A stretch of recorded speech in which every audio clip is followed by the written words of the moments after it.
എല്ലാ അമ്പിയാക്കളും ഔലിയാക്കന്മാരാണ്. എല്ലാ സ്വഹാബത്തും ഔലിയാക്കന്മാരാണ്.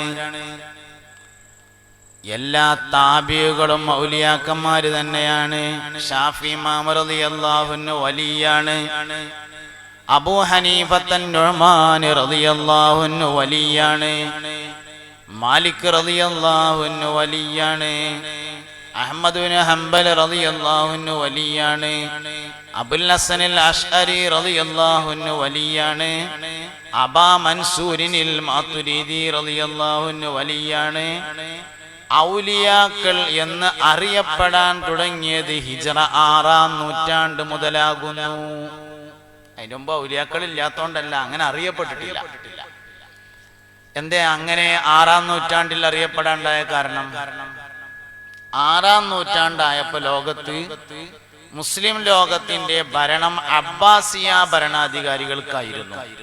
അബ്ബാസിയ ഭരണാധികാരികളുടെ കാലഘട്ടത്തില് സമ്പത്ത് ധാരാളം ഉണ്ടായി, ആധിപത്യങ്ങളുണ്ടായി, ഭരണങ്ങളുണ്ടായി, ധാരാളം നാട്ടിലെ ഭരണം ഉണ്ടായി. സുഖങ്ങളും സൗകര്യങ്ങളും കൂടി വന്നതിനാൽ ശഹ്വത്ത് എന്ന ആഗ്രഹങ്ങൾ കൂടി. ശഹ്വത്ത് എന്ന ആഗ്രഹങ്ങൾ കൂടിയാൽ ദീനിയായ കാര്യങ്ങളെ ദുന്യവിയായ വിഷയങ്ങൾക്ക് വേണ്ടി ന്യായീകരിക്കാൻ തുടങ്ങും. അങ്ങനെയായപ്പോൾ തസവുഫ് എന്നത് വ്യാപകമാകേണ്ട ആവശ്യമുണ്ടായി. അങ്ങനെ ആദ്യമായി മഹാനായ സയ്യിദുനാ ഇമാമുൽ ഹറമൈനി റളിയല്ലാഹു അൻഹു മുതൽ തസവുഫിന്റെ തുടക്കമുണ്ടായി. പക്ഷെ ഇമാമുൽ ഹറമൈനി റളിയല്ലാഹു അൻഹുവിന്റെ തസവുഫ് ആലിമീങ്ങളിൽ മാത്രം ഒതുങ്ങി നിൽക്കുന്നതായിരുന്നു, സാധാരണക്കാരിലേക്ക് ഇറങ്ങിയതല്ല. സാധാരണക്കാരിലേക്ക് ഇറങ്ങിയ തസവുഫിന്റെ ആദ്യത്തെ ഒരാൾ എന്ന് പറയാവുന്നത് ഹുജ്ജത്തുൽ ഇസ്ലാം അബൂ ഹാമിദുൽ ഗസാലി റളിയല്ലാഹു അൻഹു ആണ്. ഗസാലി ഇമാം റളിയല്ലാഹു അൻഹു ഇറാഖിലെ ഏറ്റവും പ്രസിദ്ധമായ ബഗ്ദാദ് അങ്ങാടിയിലെ അന്നത്തെ ഏറ്റവും അറിയപ്പെടുന്ന ഒരു യൂണിവേഴ്സിറ്റിയുടെ പ്രിൻസിപ്പൽ ആയിരുന്നു ഹുജ്ജത്തുൽ ഇസ്ലാം അബൂ ഹാമിദുൽ ഗസാലി. ഇറാഖിലെ ഏറ്റവും പ്രധാനപ്പെട്ട, ബഗ്ദാദിലെ ഏറ്റവും അറിയപ്പെട്ട വലിയ ജുമുഅത്ത് പള്ളിയിലെ ഖത്തീബാണ്. ഇന്നത്തെ ഭാഷയിൽ പറഞ്ഞാൽ ഗ്രാൻഡ് മോസ്കോയിലെ ചീഫ് ഇമാമാണ് എന്നൊക്കെ പറയാം.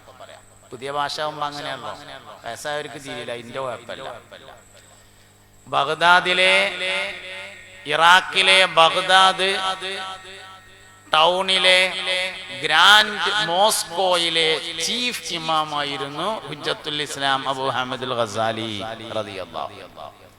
മഹാനവറുകളുടെ ജുമുഅയിൽ കൂടാൻ വേണ്ടി, മഹാനവറുകളുടെ പ്രഭാഷണങ്ങളിൽ പങ്കെടുക്കാൻ വേണ്ടി വിദൂരമായ രാജ്യങ്ങളിൽ നിന്ന് ധാരാളം ആളുകൾ വന്നു ചേരൽ പതിവുണ്ട്. പ്രസംഗം കഴിഞ്ഞു പോകുമ്പോ ഓരോരു വർത്താനം പറയും, എന്തൊക്കെ ഉണ്ടായിട്ട് എന്താ കാര്യം എന്ന് പറയും. എന്താ വിഷയം? ഗസാലി ഇമാം റളിയല്ലാഹു അൻഹുവിന്റെ കാരണോലും നിസ്കരിക്കാൻ വരില്ല, അതാ പ്രശ്നം. അങ്ങനെ ആയ മനുഷ്യനാകെ സ്വീപ്പായല്ലോ, അതാണ് സംഗതി. മഹാനവറുകൾ വലിയ പ്രഭാഷകനാണ്, ധാരാളം ആളുകൾ പ്രഭാഷണം കേൾക്കാൻ വേണ്ടി വരും. വിദൂര നാടുകളിൽ നിന്നൊക്കെ ജുമുഅക്കാള് വരും. ബഗ്ദാദിലെ ഏറ്റവും അറിയപ്പെടുന്ന പള്ളിയിലെ ഇമാമാണ്. ജുമുഅക്ക് നിറയെ ആളുണ്ടാവും. ജുമുഅ കഴിഞ്ഞു പോകുമ്പോ ഒരു അടക്കം പറച്ചില്, എന്താ സംഗതിയൊക്കെ സൂപ്പർ തന്നെയാണ്, പക്ഷേ മൂപ്പര് നന്നാക്കുകയാണെങ്കിൽ ആദ്യം നന്നാക്കേണ്ടത് കാരണോലല്ലേ എന്ന് പറയും. കാരണം ജ്യേഷ്ഠ നിസ്കരിക്കാൻ വരില്ല. ഇതിങ്ങനെ കുറെ ഇങ്ങനെ അനുഭവിച്ചു, വല്ലാതെ അടങ്ങാറായി. പോലീസം ഉമ്മാന്റെ അടുത്ത് എന്നിട്ട് പറഞ്ഞു, ഉമ്മ ഞാൻ ആകെ സ്വീപ്പായി ആയിരുന്നു. എന്ത് ചോദിച്ചു? നാട്ടുകാരൊക്കെ എന്റെ പ്രസംഗം കേൾക്കാൻ വരുന്നുണ്ട്, ഓരൊക്കെ കേട്ടിട്ട് നന്നാവണുണ്ട്, ഇക്കാക്ക മാത്രം പള്ളിക്കൊക്കെ വരുന്നില്ല, ഞങ്ങളൊരു തീരുമാനം ഉണ്ടാക്കി തരുമോ എന്ന് ചോദിച്ചു. ഉമ്മ പറഞ്ഞു, ഞാൻ തീരുമാനം ഉണ്ടാക്കാം. ഗസാലി ഇമാമിന്റെ പേര് അബൂ ഹാമിദുൽ ഗസാലി എന്നാണ്. ഇമാം ഗസാലി റളിയല്ലാഹു അൻഹുവിന്റെ പേര്. ഗസാലി ഇമാമിന്റെ ജ്യേഷ്ഠന്റെ പേര് മുഹമ്മദുൽ ഗസാലി എന്നാണ്. അബൂ ഹാമിദുൽ ഗസാലി, ജ്യേഷ്ഠൻ മുഹമ്മദുൽ ഗസാലി. ഗസാലി അവരുടെ കുടുംബ പേരാണ്. മുഹമ്മദുൽ ഗസാലി എന്ന ജ്യേഷ്ഠൻ വീട്ടിൽ വന്നപ്പോ അമ്മ പറഞ്ഞു, മോനെ എന്റെ അഞ്ചൻ ഇവിടുത്തെ പ്രധാനപ്പെട്ട യൂണിവേഴ്സിറ്റിയുടെ പ്രിൻസിപ്പളും ഇവിടുത്തെ പ്രധാനപ്പെട്ട പള്ളിയിലെ ഖത്തീബും ആണെന്ന് എനിക്കറിയില്ലേ. ആനക്കെന്താ ഒന്ന് ജുമക്ക് പോയാല് എന്ന് ചോദിച്ചു. കാരണവര് പറഞ്ഞു, മൂത്ത മോൻ പറഞ്ഞു, ഉമ്മ ഞാൻ അടുത്ത വെള്ളിയാഴ്ച പോയിക്കൊണ്ട് പറഞ്ഞു. അങ്ങനെ പിറ്റത്തെ വെള്ളിയാഴ്ച മുഹമ്മദുൽ ഖസാലി നേരത്തെ തന്നെ ജുമക്ക് വന്നപ്പോ ഖസാലി ഇമാമിന് വലിയ റാഹത്തായി. എല്ലാ പ്രശ്നവും ഇന്നത്തോടു കൂടെ തീരാണല്ലോ എന്ന് എഴുതിയിട്ട് എല്ലാ റാഹത്ത്. പള്ളിക്കന്ന് വാങ്കുളിച്ചു. മഹാനവറുകൾ ഖുതുബക്ക് വേണ്ടി ഹാജരായി. മിമ്പറിൽ കയറി ഖുതുബ ഓതി. നിസ്കാരം ആരംഭിച്ചു. അവല് സഫ് തന്നെ കാക്കങ്ങനെ നിൽക്കുന്നുണ്ട്, വലിയ റാഹത്ത്. രണ്ടാമത്തെ റക്അത്തിലേക്ക് എഴുന്നേറ്റ് നിന്ന് തക്ബീർ ചൊല്ലിയപ്പോ മുഹമ്മദുൽ ഖസാലി കയ്യച്ചിട്ട് അവല് സഫ് കൂടെ നടന്നിങ്ങനെയാണ് പോയി പുറത്തേക്ക്. വന്നിട്ടില്ലെങ്കിൽ അത്ര കുഴപ്പമുണ്ടായിരുന്നില്ല, വന്നതിനാൽ ആകെ എരപ്പായി. അങ്ങനെ ഇപ്പൊ എന്താ കട്ടുക. അന്ന് പിന്നെ ജുമ കഴിഞ്ഞേക്കിന് അവിടെ നിന്നോന്നില്ല, വേഗം പെരേക്ക് പോയി. കാരണം ആൾക്കാരൊക്കെ കൂടി പെരടിക്ക് പിന്നെ എന്തേലും വല്ല ടയർ എന്തേലും വെച്ചിട്ടോ എന്നുള്ളൊരു പ്രശ്നം ഉണ്ടല്ലോ. അതുകൊണ്ട് വേഗം പെരേ പോയി. ഇമ്മാട് പറഞ്ഞു സംഗതി പറ്റിച്ചു പറഞ്ഞു. എന്താ ചോദിച്ചു. വന്നിട്ടില്ലെങ്കിൽ ഇത്ര കുഴപ്പമുണ്ടായിരുന്നില്ല, വന്നതിനാൽ ആകെ ഇടങ്ങാറായി. രണ്ടാമത്തെ റക്അത്തേക്ക് നീച്ചേക്കിന് കയ്യച്ചാണ് പോയി പറഞ്ഞു. എന്നിട്ട് എവിടെ ഓന് ചോദിച്ചു. ഓനെ പിന്നെ കാണാനില്ല എന്ന് പറഞ്ഞു. വൈകുന്നേരം മുഹമ്മദുൽ ഖസാലി വന്നപ്പോ അമ്മ ചോദിച്ചു, മോനെ നീ ഇന്ന് ജുമക്ക് ചെന്നിട്ട് രണ്ടാമത്തെ റക്അത്തിലേക്ക് എഴുന്നേറ്റപ്പോ കയ്യഴിച്ചു പോയി എന്ന് പറഞ്ഞല്ലോ, എന്തേ ഉണ്ടായി എന്ന് ചോദിച്ചപ്പോ പറഞ്ഞു, ഉമ്മ രണ്ടാമത്തെ റക്അത്തിലേക്ക് എഴുന്നേൽക്കുന്നത് വരെ പ്രശ്നങ്ങളൊന്നുമില്ല.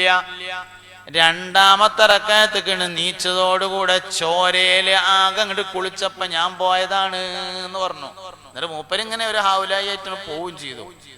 പിന്നെ അബൂ ഹാമിദുൽ ഖസാലി പറഞ്ഞപ്പോ അമ്മ പറഞ്ഞു, എന്റെ കാക്ക പറഞ്ഞത് രണ്ടാമത്തെ റക്അത്തേക്ക് എഴുന്നേറ്റപ്പോ ചോരയിൽ ഇങ്ങനെ കുളിച്ചപ്പോ ഞാൻ പോവുകയാണ് പറഞ്ഞ്.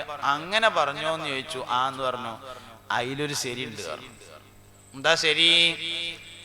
ബഹുമാനപ്പെട്ട ഖസാലി ഇമാം റളിയല്ലാഹു അൻഹു കർമ്മശാസ്ത്രത്തിൽ ഫിഖ്ഹിൽ ഒരു കിതാബ് എഴുതി. അതിന്റെ പേര് ബസീത്ത് എന്നാണ്. വിശാലമായ കർമ്മശാസ്ത്ര ഗ്രന്ഥമാണ് ഫിഖ്. എഴുതി കഴിഞ്ഞപ്പോ മൂപ്പർക്ക് ഇങ്ങനെ തോന്നി, ആരാപ്പതൊക്കെ നോക്കി തീർക്ക, ഒന്ന് ചുരുക്കിയാലോ എന്ന് തോന്നിയിട്ട് മൂപ്പരതൊന്ന് ചുരുക്കി എഴുതി. അതിന്റെ പേരാണ് വസീത്ത് എന്ന് പറയുന്നത്. എഴുതി കഴിഞ്ഞപ്പോ മൂപ്പർക്ക് തോന്നി, ആരാപ്പതൊക്കെ നോക്കി തീർക്ക, ഒന്നും കൂടി ചുരുക്കിയാലോ എന്ന് തോന്നിയിട്ട് മൂന്നാമത്തെ ചുരുക്കല് നടക്കുകയാണ് വജീസ്. ഹൈള് നിഫാസിന്റെ അവിടെ അങ്ങനെ മസല എഴുതിക്കൊണ്ടിരിക്കണേന്റെ ഇടയിൽ പള്ളിക്കന്ന് മുക്രിക്കാക്ക് വാങ്ങിക്കൊടുത്തതാണ്. ആ കടലാസും പേനി അവിടെ വെച്ചിട്ട് ജുമക്ക് പോയി, ഖുതുബോദി. ഒന്നാം റക്അത്ത് കഴിഞ്ഞു. രണ്ടാം റക്അത്തിലേക്ക് എഴുന്നേറ്റതോടുകൂടെ കൽബിലേക്ക് ഹൈള് നിഫാസിന്റെ മസല എഴുതിയതിന്റെ ബാക്കി ഇങ്ങോട്ട് വന്നതാണ്. അപ്പോഴാണ് ഇക്കാക്ക കൈയഴിച്ചു പോയത് എന്ന് മനസ്സിലായപ്പോ മുഹമ്മദുൽ ഖസാലിയെ അന്വേഷിച്ചു പുറപ്പെട്ടു. ഇങ്ങനെ നടക്കുന്ന ഒരാളാണ്. മുഹമ്മദുൽ ഖസാലിയെ കണ്ടുപിടിച്ചിട്ട് പറഞ്ഞു, ഇന്നൊന്ന് നന്നാക്കി തരണം എന്ന് പറഞ്ഞു. അതിൽ പറഞ്ഞു, നന്നാക്കൊക്കെ ചെയ്യാം, തൊള്ളേത്തെ നാവ് അടങ്ങിയിരിക്കണം എന്ന് പറഞ്ഞു. നന്നാക്കണേന് കുഴപ്പമൊന്നുമില്ല, നന്നാവണമെങ്കിൽ ഒരു വഴിയുണ്ട്, തൊള്ളേത്തെ നാവ് അടങ്ങിയിരിക്കണം എന്ന് പറഞ്ഞു. ഞാൻ എന്താ വേണ്ടതെന്ന് ചോദിച്ചു. ബഗ്ദാദ് യൂണിവേഴ്സിറ്റിയുടെ പ്രിൻസിപ്പൽ സ്ഥാനം രാജിവെച്ചു. ഗ്രാൻഡ് മോസ്കോയിലെ ചീഫ് ഇമാം സ്ഥാനം രാജിവെച്ച് മസ്ജിദ് തൂസ് എന്ന പേരായ ഇറാഖിന്റെ പ്രാന്തപ്രദേശത്തുള്ള ഒരു പള്ളിയില്, ഇറാഖിലെ മിനി ഊട്ടിയിലുള്ള ഒരു പള്ളി പോയിട്ട്, ഒരു മലഞ്ചെരുവിലുള്ള പള്ളി പോയിട്ട് അവിടെ 3 മാസത്തോളം സംസാരിക്കാതിരുന്നു. അത്യാവശ്യത്തിന് മാത്രം വർത്താനം പറയും. അങ്ങനെ 3 മാസം ഇരുന്നു. ആ 3 മാസത്തെ നിശബ്ദ വ്രതം കഴിഞ്ഞതിന് ശേഷം, മൗനമായ വ്രതം കഴിഞ്ഞതിന് ശേഷം ആ പള്ളിയിൽ നിന്ന് പുറത്തിറങ്ങിയിട്ട് എഴുതിയ കിതാബാണ് ഇഹ്യാ ഉലൂമുദ്ദീൻ എന്ന കിതാബ്. തസവ്വുഫിന്റെ വളരെ പ്രധാനപ്പെട്ട വിശാലമായ രചനകളിൽ ആദ്യത്തേത് എന്ന് പറയാവുന്നത് ഹുജ്ജത്തുൽ ഇസ്ലാം അബൂ ഹാമിദുൽ ഖസാലി റളിയല്ലാഹു അൻഹുവിന്റെ രചനയാണ് ഹിജ്റ 6-ാം നൂറ്റാണ്ടിലാണത് നടക്കുന്നത്. മഹാനായ ഹുജ്ജത്തുൽ ഇസ്ലാം അബൂ ഹാമിദുൽ ഗസാലി റളിയല്ലാഹു അൻഹു വഫാത്തായ ദിവസത്തിൽ ഒരു മനുഷ്യൻ ജനിച്ചു. ആ മനുഷ്യന്റെ പേരാണ് ഗൗസുൽ ആലം സുൽത്താൻ മുഹിയുദ്ദീൻ അബ്ദുൽ ഖാദിർ ജിലാനി ഖദ്ദസല്ലാഹു സിർറഹുൽ അസീസ്. ശിഷ്യനാണെന്നൊരു അഭിപ്രായം ഉണ്ട്. പക്ഷെ എന്നാലും പ്രബലമായ അഭിപ്രായം ബഹുമാനപ്പെട്ട അബൂ ഹാമിദുൽ ഗസാലി റളിയല്ലാഹു അൻഹു വഫാത്തായ ദിവസമാണ് മുഹിയുദ്ദീൻ ശൈഖ് റളിയല്ലാഹു അൻഹു ജനിച്ചത് എന്നാണ്. ഇഹ്യാ ഉലൂമുദ്ദീനിൽ ഹുജ്ജത്തുൽ ഇസ്ലാം അബൂ ഹാമിദുൽ ഗസാലി റളിയല്ലാഹു അൻഹു പറഞ്ഞു വെച്ച എല്ലാ നിയമങ്ങളെയും സാധാരണക്കാർക്കിടയിൽ നടപ്പിൽ വരുത്തി മഹാനായ ഗൗസുൽ ആലം സുൽത്താൻ മുഹിയുദ്ദീൻ അബ്ദുൽ ഖാദിർ ജിലാനി ഹിജ്റ 470കളാണ് കാലം. 470 എന്ന് പറയുന്നത് 5-ാം നൂറ്റാണ്ടാണ്. 401 മുതൽ 499 അല്ലെങ്കിൽ 500 വരെയുള്ള കാലഘട്ടമാണ് 5-ാം നൂറ്റാണ്ട് എന്ന് പറഞ്ഞത് മുഹിയുദ്ദീൻ ഷെയ്ഖിന്റെ കാലഘട്ടം. അതിന് മുമ്പ് എന്തുകൊണ്ടില്ല എന്ന് ചോദിച്ചു കഴിഞ്ഞാല് അതിന്റെ മുമ്പ് അതിന്റെ ആവശ്യമില്ല. അതിന്റെ മുമ്പ് സാധാരണക്കാരൊക്കെ ഔലിയാക്കൾ തന്നെയാണ്. അതാണ് കാരണം. അബൂബക്കർ സിദ്ദീഖ് റളിയല്ലാഹു അൻഹു വലിയാണ്. ഉമർ ഇബ്നുൽ ഖത്താബ് റളിയല്ലാഹു അൻഹു വലിയാണ്. ഉസ്മാൻ ഇബ്നു അഫ്ഫാൻ റളിയല്ലാഹു അൻഹു വലിയാണ്. അലി ഇബ്നു അബീ താലിബ് റളിയല്ലാഹു അൻഹു വലിയാണ്. ഹസനുൽ ബസരി റളിയല്ലാഹു അൻഹു വലിയാണ്. അങ്ങനെ ഓരോ സഹാബത്തിനെയും താബികളെയും എടുത്താൽ എല്ലാവരും ഔലിയാക്കൾ തന്നെയാണ്. അന്നത്തെ സാധാരണക്കാർ വരെ വലിയ വലിയ ദറജയുള്ള ആളുകളായതിനാൽ തസവുഫ് എന്ന ഒന്ന് വേറെ ആവശ്യമുണ്ടായില്ല. 5, 6, 7, 8 ഹിജ്റ 5, 6, 7, 8 നൂറ്റാണ്ടുകളാണ് തസവുഫിന്റെ നൂറ്റാണ്ട്. ആ കാലത്താണ് ബഹുമാനപ്പെട്ട സയ്യിദുനാ അഹ്മദ് അൽ കബീർ റിഫാഇ റളിയല്ലാഹു അൻഹു വരുന്നത്. ആ കാലഘട്ടത്തിൽ തന്നെയാണ് മഹാനായ സയ്യിദുനാ അഹ്മദ് അൽ ബദവി റളിയല്ലാഹു അൻഹു വരുന്നത്. ആ കാലഘട്ടത്തിൽ തന്നെയാണ് മഹാനായ സയ്യിദുനാ ഇബ്രാഹിം അദ്ദസൂഖി റളിയല്ലാഹു അൻഹു വരുന്നത്. മഹാനായ സയ്യിദുനാ അബുൽ ഹസൻ അലി നിഷാദുലി റളിയല്ലാഹു അൻഹു വരുന്നത്. ബഹാവുദ്ദീൻ നഖ്ശബന്ദി മുഹമ്മദ് ലൗസിൽ ബുഖാരി റളിയല്ലാഹു അൻഹു വരുന്നത്. എല്ലാം ആ കാലഘട്ടത്തിലാണ്. നമുക്കൊരു പ്രത്യേകത ഉണ്ട്. നമുക്ക് പറഞ്ഞാല് സുന്നികൾക്ക്, നമുക്ക് പറഞ്ഞാൽ സുന്നികൾക്ക് എന്നാണല്ലോ. സുന്നികൾക്ക് ഒരു പ്രത്യേകത ഉണ്ട്. എന്താ? എല്ലാ കാലഘട്ടത്തിലും വന്ന സ്വാലിഹ്യങ്ങളൊപ്പം നമ്മൾ ഉണ്ടാവും. അതാണ് നമ്മളൊരു പ്രത്യേകത. സമസ്തന്റെ 100-ാം വാർഷികത്തിന്റെ പ്രമേയങ്ങൾ ശ്രദ്ധിച്ചോ? സമസ്തന്റെ 100-ാം വാർഷികത്തിന്റെ പ്രമേയം സമസ്ത ഉണ്ടായിട്ട് 100 കൊല്ലാണല്ലോ ആയത്. പക്ഷെ പ്രമേയത്തിൽ നൂറ്റാണ്ടുകളിലൂടെ എന്ന് ജമ്മാണ്.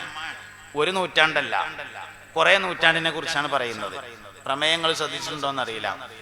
നൂറ്റാണ്ടിലൂടെ എന്ന് ഏകവചനല്ല, നൂറ്റാണ്ടുകളിലൂടെ എന്ന് ബഹുവചനമാണ്.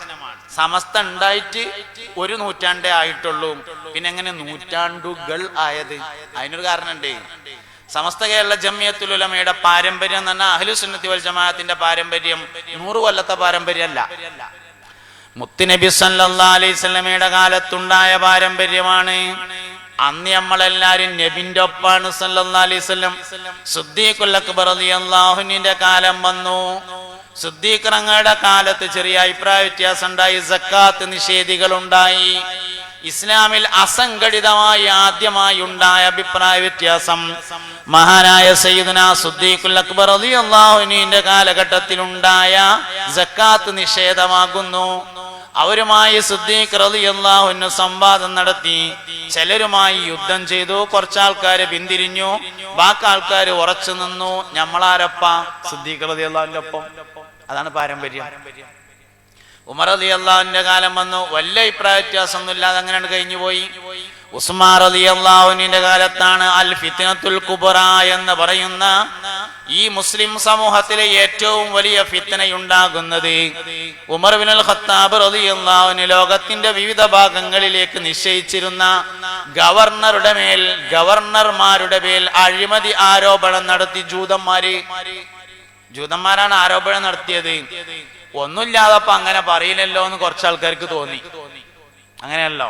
കാറില്ലാതെ മഴ പെയ്യൂല എന്ന് പറയും ചില ആൾക്കാര്, തീയില്ലാതെ പുക ഉണ്ടാവൂല എന്ന് പറയും ചില ആൾക്കാര്, ഒന്നുമില്ലാതെ അങ്ങനെ പറയില്ലല്ലോ എന്ന് പറഞ്ഞിട്ട് കുറച്ച് ആൾക്കാര് അഴിമതി ആരോപണം ഉന്നയിച്ച ആൾക്കാരൊപ്പം ചേർന്നു.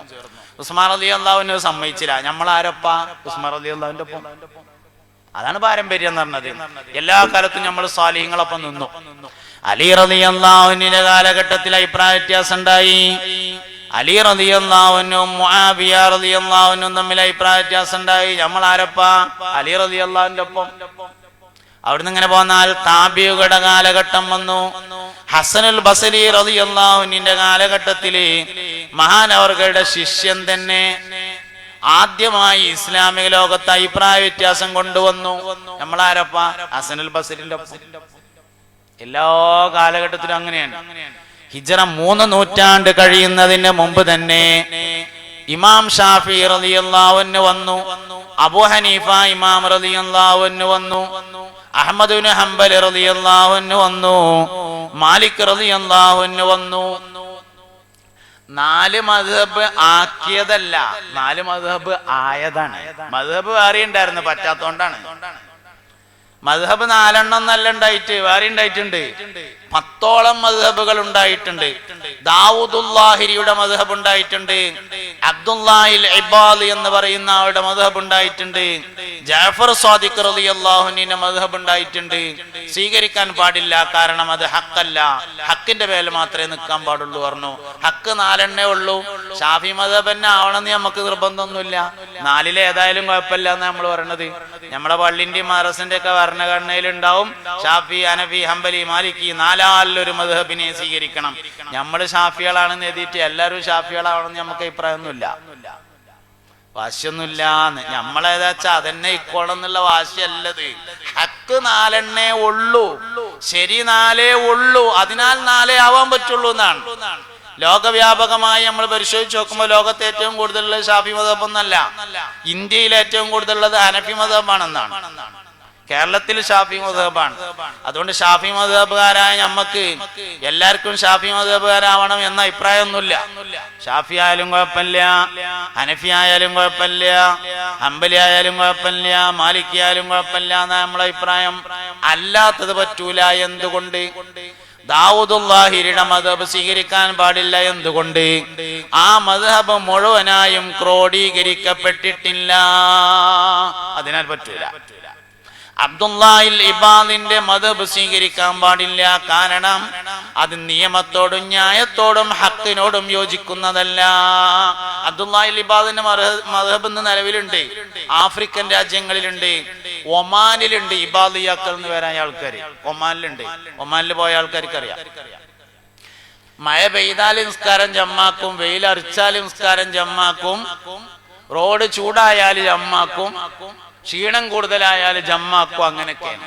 കാരണം ജമ്മാക്കാന് ചെറിയ കാരണം മതി എന്നൊക്കെയാണ് അബ്ദുല്ലാഹിൽ ഇബാദിന്റെ അഭിപ്രായം. അത് മാത്രമൊന്നല്ല കേട്ടോ, ധാരാളം അഭിപ്രായ വ്യത്യാസങ്ങളുണ്ട്. ന്യായത്തോടും യുക്തിയോടും ഇസ്ലാമികമായ പ്രമാണങ്ങളോടും യോജിക്കാത്തതിനാൽ അത് സ്വീകരിക്കാൻ പാടില്ലെന്നും സ്വീകരിക്കുന്നവൻ ബിദ്അത്തുകാരനായി തീരുമെന്നുമാണ് നമ്മുടെ അഖീദ. എന്തുകൊണ്ട്? സംഗതി ശരിയല്ല. അപ്പൊ ഷാഫി മദ്ഹബ് തന്നെ ആവണം എന്നുള്ള വാശിയല്ലത്, ഹക്കാവണം എന്ന വാശിയാണ്. ഷാഫി മദ്ഹബ് നമ്മളുള്ളവർ തന്നെ ആവണം എന്നാണെങ്കിൽ നമുക്ക് എല്ലാവരും ഷാഫി മദ്ഹബ് തന്നെ ആയിരിക്കണം എന്ന് വാശി പിടിച്ചൂടെ? അങ്ങനല്ലല്ലോ. ഹനഫി ആവണേന് നമുക്കൊരു കുഴപ്പമില്ലല്ലോ. നമ്മൾ സുബഹിക്ക് ഖുനൂത്ത് ഓതും. ഹനഫി മദ്ഹബ് സ്വീകരിച്ചാൽ സുബഹിക്ക് ഖുനൂത്ത് ഓതൂല. ഹനഫി മദ്ഹബ് സ്വീകരിച്ചിട്ടാണ് ഖുനൂത്ത് ഓതാത്തതെങ്കിൽ നമുക്ക് യാതൊരു കുഴപ്പമില്ല. അപ്പൊ അതുകൊണ്ട് നമ്മളുള്ളവർ തന്നെ ആവണം എന്ന വാശിയല്ലത്. സത്യത്തിന്റെ മേൽ മാത്രമേ ആകാവൂ, സ്വാലിഹീങ്ങളുടെ കൂടെ നിൽക്കാൻ പാടുള്ളൂ എന്ന അഭിപ്രായമാണ്. ജഅഫർ സാദിഖ് റളിയല്ലാഹു അൻഹുവിന്റെ മദ്ഹബ് സ്വീകരിക്കൂല. ജഅഫർ സാദിഖ് റളിയല്ലാഹു അൻഹുവിനെ നമ്മൾ സ്വീകരിക്കും, മഹാനവർകളുടെ മദ്ഹബിനെ സ്വീകരിക്കൂല. എന്താ കുഴപ്പം? ജഅഫർ സാദിഖ് റളിയല്ലാഹു അൻഹുവിന്റെ മദ്ഹബ് മഹാനവറുകളാൽ ഉണ്ടായതല്ലെന്നും ആരോ ഉണ്ടാക്കി അദ്ദേഹത്തിന്റെ മേൽ എഴുതി വെച്ചതാണെന്നും അഭിപ്രായമുള്ളതിനാൽ സ്വീകരിക്കാൻ പറ്റൂല എന്നാണ് നമ്മളെ അഭിപ്രായം. അതുകൊണ്ട് ബാത്തിലാകാൻ സാധ്യതയുള്ളത് കൊണ്ടാണ് പിന്തുടരാൻ പാടില്ല എന്ന് പറയുന്നത്. 5 നൂറ്റാണ്ടിന് ശേഷം 3 നൂറ്റാണ്ടിന് ശേഷം ഹിജ്റ 4, 5 നൂറ്റാണ്ടുകളിലായിട്ടാണ് അഖീദയുടെ ഇമാമുമാര് വരുന്നത്. ഹിജ്റ 3-മൂന്നാം നൂറ്റാണ്ട് കഴിഞ്ഞ് ഫിഖ്ഹിന്റെ അയിമ്മത്തിന്റെ കാലഘട്ടം കഴിഞ്ഞു. ഫിഖ്ഹിന്റെ കാലം എന്ന് പറഞ്ഞാല് ഈ ദീനിൽ ആദ്യമായി ഉറപ്പിച്ചത് ഫിഖ്ഹാണ്. നിങ്ങൾക്ക് മനസ്സിലാകേണ്ടിയിരിക്കും എന്നാണ് ഞാൻ വിചാരിക്കുന്നത്. ഉണ്ടാവുന്നാണ് ഞാൻ വിചാരിക്കുന്നത്. അങ്ങനെ വിചാരിക്കാം അല്ലേ? നിങ്ങൾക്ക് മനസ്സിലാവുണ്ടാവും എന്ന് വിചാരിച്ചോട്ടെ. ഇല്ലെങ്കിൽ പറഞ്ഞോളി, വിഷയം മാറ്റാം, നമുക്ക് സ്വർഗം നരകൊക്കെ ആക്കാം, അതിന് കുഴപ്പമൊന്നുമില്ല. മനസ്സിലാകണ്ടല്ലോ അല്ലേ? ഒരു ഹർക്കത്തും ഇല്ല. മനസ്സിലാകണ്ടല്ലോ അല്ലേ? ഉണ്ട്. എന്താ പറയുക? യാനബില്ല. യാ നബി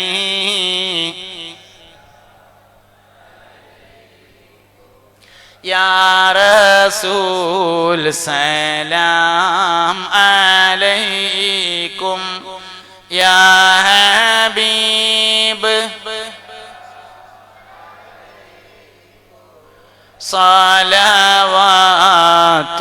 സലവാത്തുല്ലാഹി അലൈക്കും അശ്റഖൽ ബദ്റു അലൈനാ فاختفت منه البدور مثل حسنك ما رأينا قط يا وجه سروري يا نبي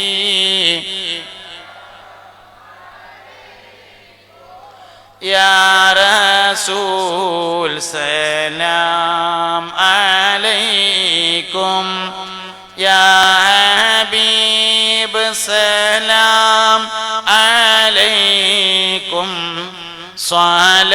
صلوات الله عليكم. അപ്പൊ ശ്രദ്ധിച്ചോക്കാണി, 1-ാം നൂറ്റാണ്ട് നബിയുടെയും സഹാബത്തിന്റെയും കാലഘട്ടം, 2-3 നൂറ്റാണ്ടുകൾ ഫിഖ്ഹിന്റെ ഇമാമുമാരുടെ കാലഘട്ടം. അല്ലാഹു സുബ്ഹാനഹു വ തആല ഈ ദീനില് ഇളക്കല്ലാതെ ആദ്യം ഉറപ്പിച്ചത് ഫിഖ്ഹാണ്. ആദ്യം ഉറക്കണം. എന്താ കാരണം?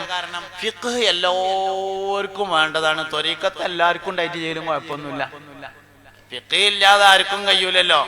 ഏത് കണ്ണൂട്ടുകാരനും വേണം ഫിഖ്, ഏത് തെങ്ങുമക്കാരൻ ആൾക്കും വേണം ഫിഖ്, ഏത് കൂലിപ്പണിക്കാരനും വേണം ഫിഖ്, ഏത് ഡോക്ടർക്കും എഞ്ചിനീയർക്കും ഒക്കെ ആവശ്യമുള്ളതാണ് ഫിഖ്. അതുകൊണ്ട് ദീനുൽ ഇസ്ലാമിൽ ആദ്യം ഉറപ്പിച്ചു നിർത്തിയത് ഫിഖ്ഹാണ്. 4 മദ്ഹബുകൾ സ്ഥിരപ്പെട്ടു. 4-ന് അപ്പുറത്തേക്ക് ഒരാൾ പോയാൽ, 4ഉം വേണ്ടെന്ന് പറഞ്ഞാൽ, 4ഉം കൂടി കൂട്ടിക്കുഴച്ചാൽ അവൻ ബിദ്അത്തുകാരനാണ് എന്ന് നമ്മൾ പറയും. അതാണ് ആദ്യം സ്ഥിരപ്പെട്ടത്. അത് കഴിഞ്ഞ് 3 നൂറ്റാണ്ടുകൾക്ക് ശേഷം 4-ാം നൂറ്റാണ്ട് മുതലാണ് വിശ്വാസപരമായ കാര്യങ്ങളിൽ അഭിപ്രായ വ്യത്യാസമുണ്ടാകുന്നത്. ഖുർആൻ അല്ലാഹുവിന്റെ ഖൽഖാണെന്ന് വാദിച്ചു. ഖുർആൻ അല്ലാഹുവിന്റെ ഖൽഖല്ല എന്ന് വാദിച്ചതിനാൽ അഹ്മദ് ബിൻ ഹംബൽ റളിയല്ലാഹു അൻഹുവിന് ചാട്ടവാറ് കൊണ്ട് അടി കിട്ടിയിട്ടുണ്ട്. അഹ്മദ് ബിൻ ഹംബൽ റളിയല്ലാഹു അൻഹുവിന്റെ ഭരണകാലത്ത് മുഅ്തസിലി എന്ന പേരായ വിഭാഗത്തിനാണ് ഭരണമുണ്ടായിരുന്നത്. മുഅ്തസിലിയാക്കളുടെ പ്രധാനപ്പെട്ട ഒരു വാദമാണ് ഖുർആൻ അല്ലാഹുവിന്റെ ഖൽഖാണ്, സൃഷ്ടിയാണ് എന്ന വാദം. നമ്മളെന്താ പറഞ്ഞത്? സുന്നികളായ നമ്മൾ പറഞ്ഞത് ഖുർആൻ അല്ലാഹുവിന്റെ സൃഷ്ടി അല്ലെന്നും അതവന്റെ ദാത്തിൽ നിലനിൽക്കുന്നതാണ് എന്നുമാണ് നമ്മുടെ വാദം.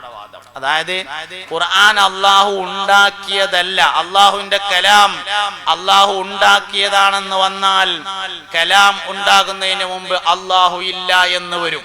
അതുകൊണ്ട് അല്ലാഹുവിന്റെ കലാം അല്ലാഹുവിന്റെ സൃഷ്ടിയല്ലെന്നും അല്ലാഹു എന്നുണ്ടോ അന്ന് മുതൽ അല്ലാഹുവിന്റെ കലാം ഉണ്ട് എന്നുമാണ് അഹ്ലുസുന്നത്തി വൽ ജമാഅത്തിന്റെ അഖീദ.